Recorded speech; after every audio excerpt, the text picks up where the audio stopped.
Здравствуйте! На этом видео я расскажу вам о придаточных изъяснительных союзах.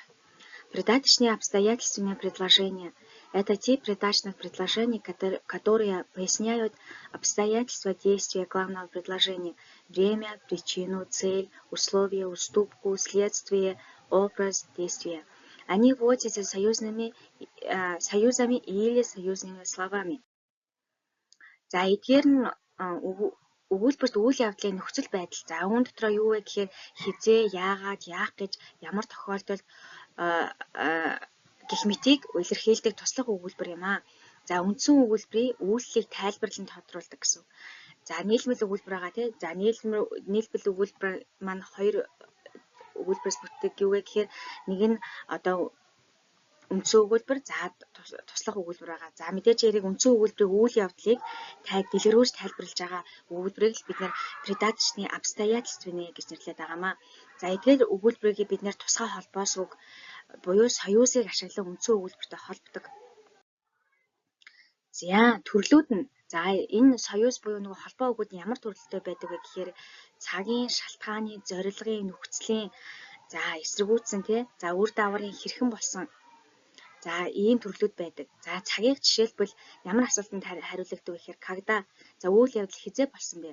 За үүнд ордог холбоос өгүүд нь гэвэл когда, пока, едва, прежде чем. За например, когда я пришел, все уже ушли. Би ирэхэд бүгд явчихсан байсан. Главное предложение.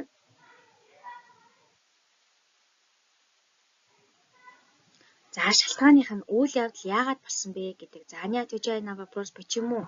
За тэгээ холбоос өгүүд маань потому что, так как, от того что. За например, он ушел потому что устал. Тэр ядарсан болохоор явсан. За главное предложение он ушел. За он ушел почему? Потому что устал. Это придаточное предложение. За следующее. Зорилго нь үйл явдал үүний тулд тусан для чего тий. За холбоос өгүүд нь чтобы, для того чтобы. За я учу русский язык, чтобы сдать экзамен. За шалгалт өгөхийн тулд би орос хэлээ сурч байна. За в этом главное предложение я учусь русский тий. Почему? Зачем? Чтобы сдать экзамен. За дараачих нь болохоор нөхцөлт. За үйл явдал ямар нөхцөлд болсныг илэрхийлдэг. За например, если, когда, лишь бы гэдэг союзуудыг ашигладаг. За если будет дождь, мы останемся дома. Хэрэг бороо орвол бид гэртээ үлднэ. За следующее.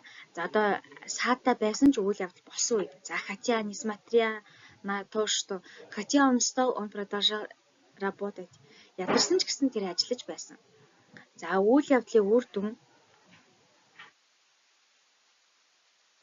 Так что поэтому было холодно, поэтому я одела куртку.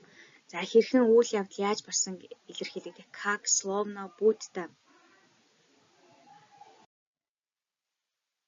За энэ дээр багш нь жишээ өгүүлбэрүүдийг залтан тайлбарлая гэж бодсон юм аа. За когда я пришел домой, мама уже приготовила ужин. За главное предложение. За хизээ гэдэг асуулт. Когда я пришел домой. За кто мама? Мама что делала? Ты приготовила что ужин? Когда? Когда я пришел домой. Я остался дома, потому что шел сильный дождь. За шалтгааны нөхцөлтэй. За яагаад гэдэг асуултанд хариулна. За тэгээ потому что шел дождь. Это придаточная часть нашего предложения. Она учится усердно, чтобы получить хорошую оценку. За зорилго юуны тул. Зачем? Чтобы получить хорошую оценку. За на этом наше видео. За энэ дээр ингээд болж байгаа. За тэгээд багш нь доор 5 тест өгсөн байгаа. Тэрийгээ ажиллаад илгээгээд 20 минут дараарай. За всем спасибо за внимание.